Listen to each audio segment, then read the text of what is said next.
Robbinsdale swinging in, and it is a fair ball, and Wayzata wins it.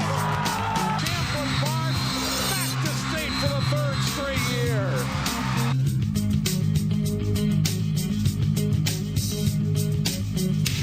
Hello and welcome to Sports Jam for the week of June 3rd. I'm Jay Wilcox. And I'm John Jacobson. Today on the show, section softball highlights was baseball and lacrosse. And we'll meet a two-sport star from Osseo in our Sports Jam Spotlight.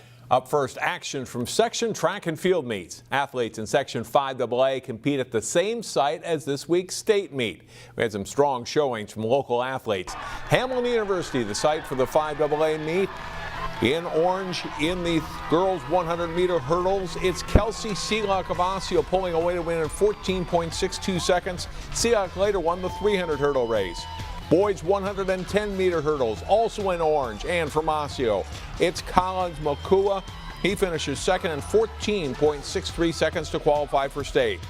Girls 100-meter dash in the Navy, it's Lauren Samuel of Champlin Park. She finishes third in the finals, but her time of 12.48 seconds earns her a trip to state. Samuel was also part of two Rebels relay teams that made state. Boys 100-meter dash in the crimson and black top, it's Evan Hull of Maple Grove finishing strong to win the race in 10.74 seconds. Michael Olowau of Rogers and Reggie Dupree of Osseo also qualified. Boys 4x200 relay, it's Dominic Fees of Park Center running the anchor leg for the Pirates.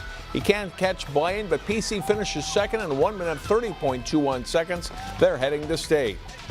Strong finish by Champlin Park and anchor Kevin Arthur in the boys 4x100-meter relay. Rebels win in 42.88 seconds, beating out a strong field of competitors for the victory.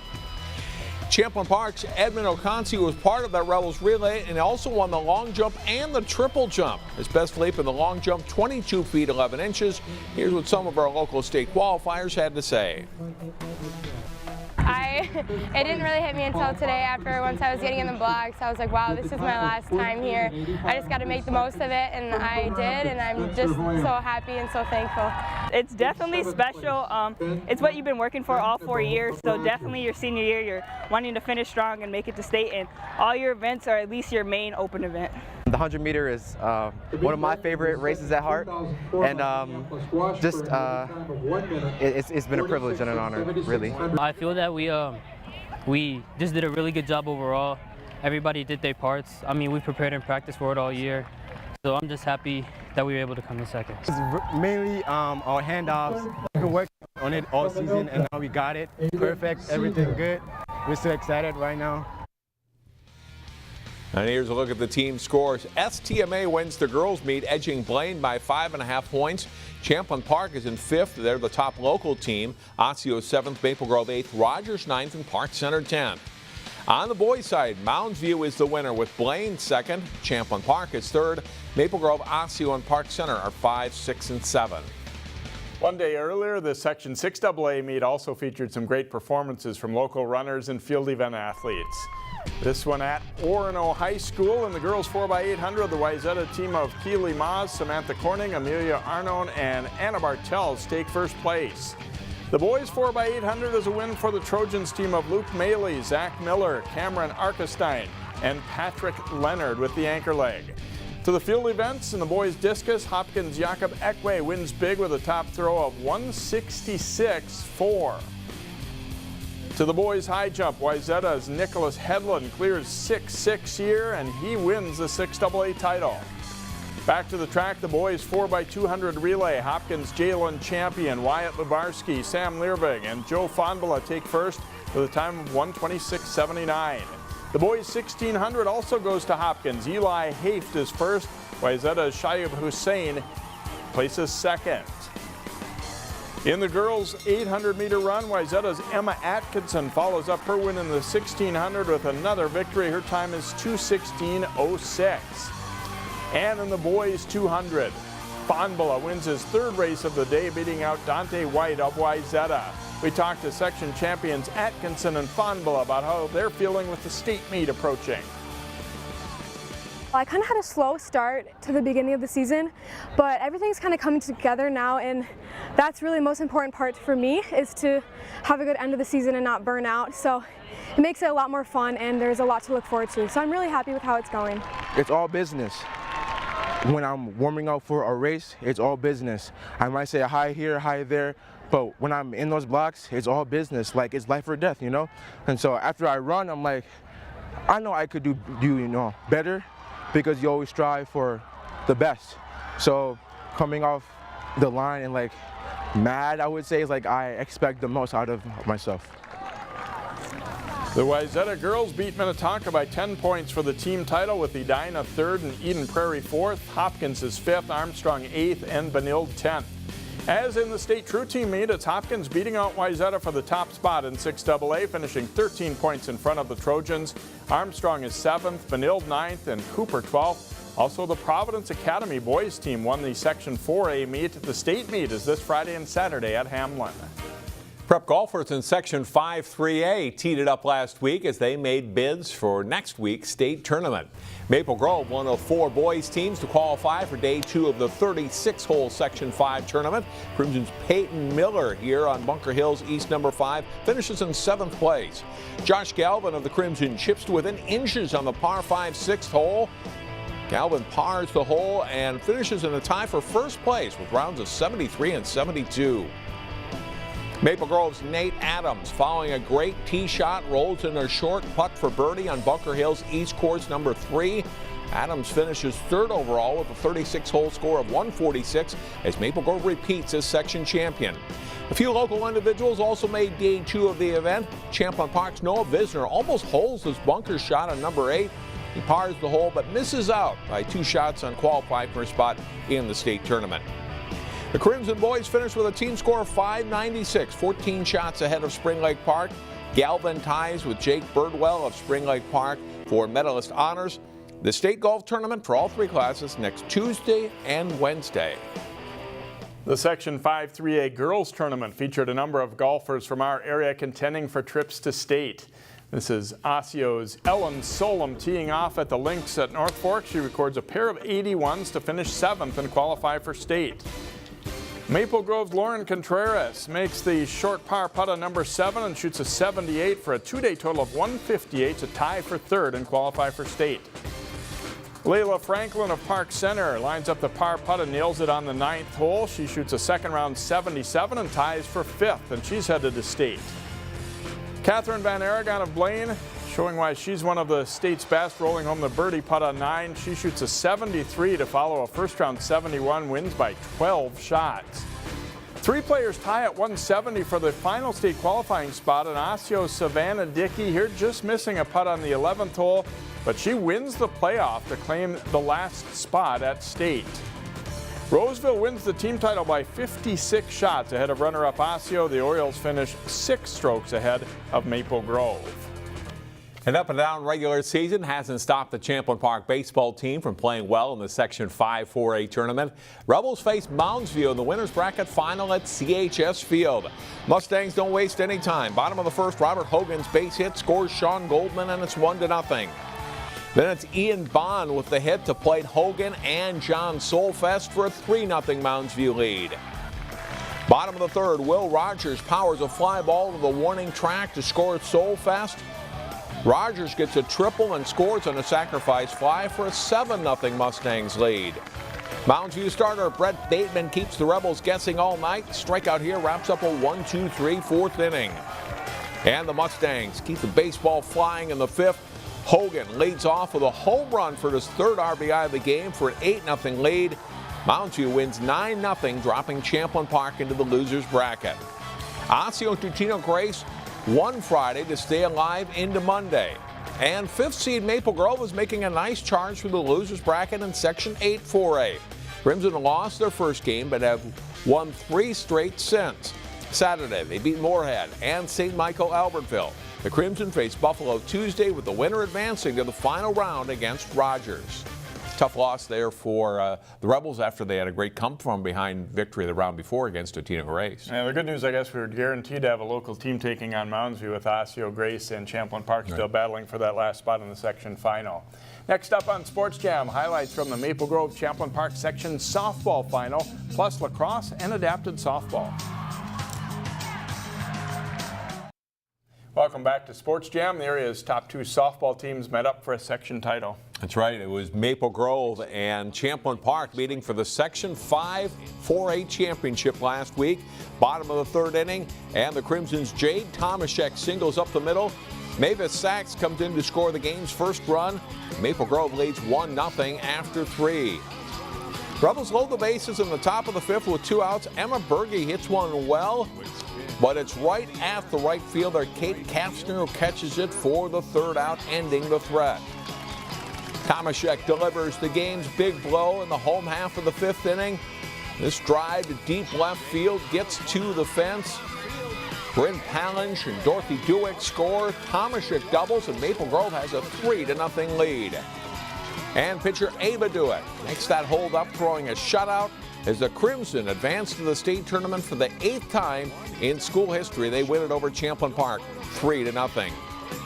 Maple Grove is the number 2 seed for the state tournament. The Crimson meet Edina in the Class 4A quarterfinals Thursday morning at 9 o'clock at Caswell Park in North Mankato. We'll hear from the Crimson later in the show. And Benilde St. Margaret's is the number 5 seed in Class 3A. They take on 4 seed Cloquet in the quarterfinals also on Thursday. The lacrosse playoffs got underway this past week with champions set to be crowned this week. Armstrong hosted Osseo Park Center in the Section 5 boys quarterfinals. The Falcons' Jacob Voorhees to Spencer Volkert, who scores on his own rebound. He ties the game at 2. The teams are tied up 3-3 at halftime. We jump ahead to the fourth quarter. Carter Lucas is getting bumped out high, but he fires a rocket into the back of the OPC net to give Armstrong a 6-5 lead with 1:28 to play. But OPC comes back strong. 10 seconds to go. Griffin Garrity turns back toward the net and scores, tying the game at 6 and sending it to overtime. And they win it in that extra session. Garrity passes to Anders Coombs. He shoots and scores. OPC wins it 7-6. They're facing top seed Benilde St. Margaret's in the semifinals Monday, with the winner advancing to Wednesday's final. The Wayzata boys lacrosse team has played in the last 3 state tournaments. The Trojans have had their share of losses this spring, but are still a formidable challenger in Section 8. Highlights from their game against Rogers. Thomas Seifert winds up and fires a shot for a goal for the Trojans, giving them a 7-2 lead in the third quarter. Braden Nelson dodges a Royals defender and then sets up Luke Marquardt for the shot and goal. The Trojans put together a big third quarter against the Royals. Nelson gets another assist here, hitting the cutting Drew Getz. He rifles in one of his 3 goals in the night. Wayzata's lead is 9-2. Seifert picks up a ground ball and goes in to score another of his 4 goals. Wayzata rolls to a 14-2 win. They face second seed Maple Grove Monday in the semifinals. Now to adapted softball. 2 local squads reached the semifinals in the PI division, but each lost. That meant an all-Northwest Suburbs third-place game as the Robbinsdale Hopkins Mound Westonka Robins met Osseo. The Robins strike in the bottom of the first. Vincent Lou's infield hit drives in Isaiah Joyner. The Robins get 3 in the inning to lead 3-0. Some good defense, too. Pitcher Sam Rolls catches the liner, then throws to Ethan Sullivan to double the runner off first for a double play. In the second, Marcus Brady knocks one to short. The Orioles get the force out as 1 run scores, and then Lou goes for home as well, and he scores for a 6-0 Robins lead. In the fourth, Osseo gets back in it. DeMont Cortez Bowie pounds a hit to deep right field. Johnny Perez and Kirby Gilbertson score on the play as part of a 3-run inning for the Orioles. But they get no closer. Check out a great catch by shortstop Lou as he makes the diving grab here. The Robins get the third place trophy as they win it 7-3 over Osseo. In the CI division, Osseo lost a tough 2-run game in the semifinals. The Orioles look to close out the 25-year coaching career of Kelly Walk with a win in the third place game. Chaska, Chanhassen, Prior Lake, Shakopee's Jonathan Fredericks hits it to deep left field off the fielder's hands. Isaiah Peterson and Nathan Castaneda score. The Southern Stars get 3 in the top of the first. Osseo responds as Jesse Cardoso Ramirez smashes a hard grounder to left. Amore Seals and Mohamed Kona score. The Orioles get within 3-2. Cardoso Ramirez is all over the place defensively in this game, as he'll make a great catch on the liner here, one of several great plays for him in the game. Down 5-2 in the fifth, he comes through with the bat again, knocking a smash off the third baseman. And then when the ball is bobbled in the outfield, Kona dashes home to make it 5-3.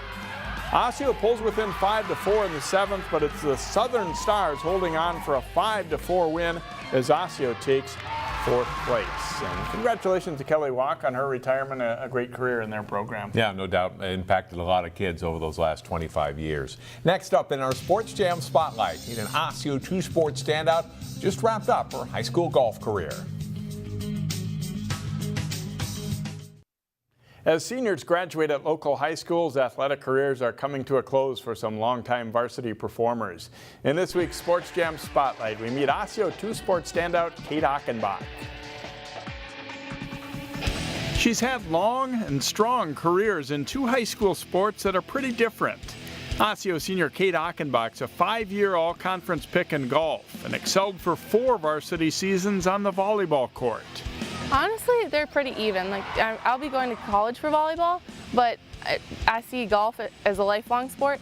So the two different, they're different in their own ways. And so volleyball will end after college, and I'll get my extra years in with that. Where golf, I'll be able to play my whole life. Kate and the Orioles enjoyed a strong golf season, consistently finishing near the top of tournaments and making it to the 2nd day of the Section 5 3A tourney. I expected our team to do well this year, but I didn't expect that we'd do this well. And we usually shoot a little bit higher than this, so I knew that our team score would go down a little bit. So me individually, I was really excited for the season because I knew I would be getting better. And then the team aspect was fun just to come along with it. As for what she excels at on the course, my chipping. I'm pretty good at chipping and pitching, and I don't know, that's what I see. I can get it close to the hole with 1 putt, which putting's not my best, so it's been a really good part of my game. Since Achenbach's been on the golf team since 8th grade, it'll be a little strange without her in the future.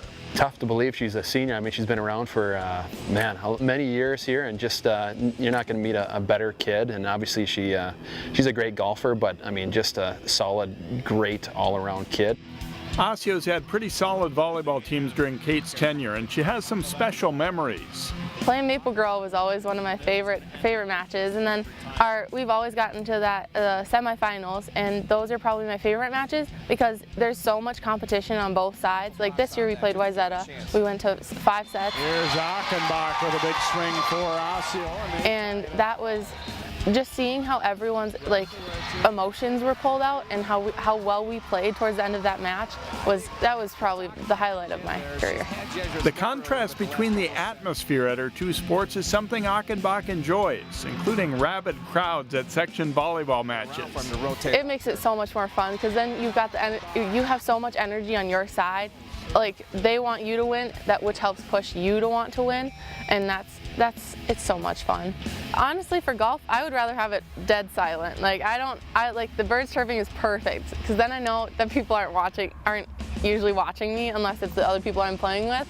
And I love the contrast because I get the loud gym, I get the people pushing me, but then in golf, there's also other people that are watching other players, and that it's pushing them, and then it's fun to see oh, I made a big putt. I wonder if what they're gonna think of that. Kate will head to St. Paul for college to play volleyball at the University of St. Thomas. And yes, she's been following news of her future school's controversial ouster from the MIAC. I know the two ideas are if we're going to D2 or the WIAC. So I honestly, it's always been a dream to go play D2 volleyball somewhere. And so that'd be so much fun. But if we go to see another conference, another group of people that we've never seen, and I'll still be in the MIAC for 2 more years, so we'll see those people, and then we get to see a new bunch of people coming through. She hopes to contribute right away in volleyball, but athletics weren't the driving force for Kate Achenbach when it came to picking St. Thomas. I love the small class sizes, and just yes, the school is growing, but right now the school is a smaller school, and I want to go for civil engineering, and it's just starting up. So this year was their first graduating class, which had 40 people, and so I'm kind of excited to help build that program and be a part of that. Kate missed out on being involved in a playoff for the final state qualifying spot in Section 5 3A by just 1 stroke. John talks state softball with the Maple Grove Crimson when Sports Jam continues. Welcome back to Sports Jam. The state softball tournament starts Thursday in North Mankato, and the Maple Grove Crimson will be one of the 8 teams representing Class 4A, and they join us now on the show. Kapsner and Jade Tomashek, who drove in 3 runs in the section final win over Champlin Park. And first of all, congratulations. First of all, on winning the section, what does that mean to you as a senior? It's pretty awesome. Right when you're a senior, you think of all the things that you want to happen this year, and obviously making it to the state tournament is one of them, so it's pretty amazing that I could be a part of this. When I talked to you girls back in March before the season, you that were seniors or were on that state tournament team as sophomores, remember that experience and made this a goal to get back to state, right? Yes, absolutely, because it was a rough one last year, but I'm so happy that we can make it this year. You had 3 great games with Champlin Park. You won all 3 of them. They were all low scoring. Tell me about your 2 hits you had today.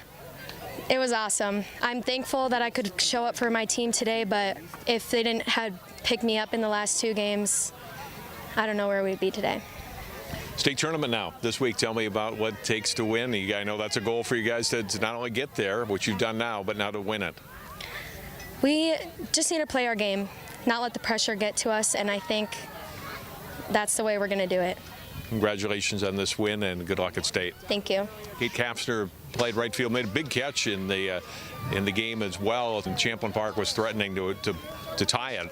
Yeah, I mean, it did kind of tail on me a little towards the line, so I had to make an adjustment on that. But it's a lot bigger of an outfield than I'm used to, so it was good that we worked on positioning in practice the other day, and that really helped. Was that a little different playing here compared to playing at home or say at Champlin Park? Yeah, I would say so, because the fence is 220, which is a lot farther back than normal, and they have some good hitters on their team, so we couldn't play too far up. But we didn't want anything dropping, so it was a little difficult. What's the feeling like for you, the emotions as you realize you're going to state now? Well, this is going to be my first time at state, so I'm really, really excited, and I really think that this team is going to do really great things, so I'm really excited. What does it take now to win potentially 3 more times down in Mankato? I think we've done it enough. We're close enough. We can do it. We just got to keep playing our game, like Jade said. So. Congratulations. Good luck at state. Thank you. Jim Koltes, come join us now, head coach. Congratulations for you. Another trip to the state tournament, 8 in your career. What has this group of girls done that makes you proud as their coach? You know what? This group of girls has worked so hard. I just told them how proud I am. They've worked their tail off all the time, and there was a lot of pressure that they felt this year. You know, I think we're 22-2 right now, and I think that, just day in and day out, people just expected this out of us all the time. And, gosh, we've played some great teams in that Champlin team. They battle, and they're fast. They can hit. And Piper's been tough. But, just being proud of them for what they've done and their accomplishments to this point so far. You got a great team. Talk about your seniors, though.